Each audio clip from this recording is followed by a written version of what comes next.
চক চত্বরে এই মুহূর্তে 3টি গাড়িতে আগুন লেগে ভস্মীভূত হয়ে গেল। 3টি গাড়ি, তার জন্যই দমকল এসে এখানে নেভানোর কাজ চলছে। তারই একটু ছবি আপনাদেরকে শেয়ার করি। এখানে পরপর 3টি গাড়িতে আগুন লেগে যায় এবং দমকল কর্মীরা এসে এগুলো নেভানোর চেষ্টা করছেন এবং আগুন আপাতত নিয়ন্ত্রণে। প্রচুর মানুষ এখানে বেরিয়ে এসেছিল।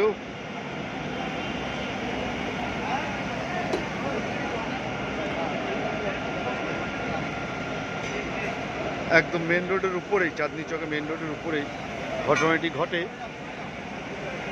এখানে এখনো সন্দেহজনক কিছু আগুন হয়তো গাড়িতে থাকতে পারে, জল দিয়ে নেভানোর কাজ চলছে।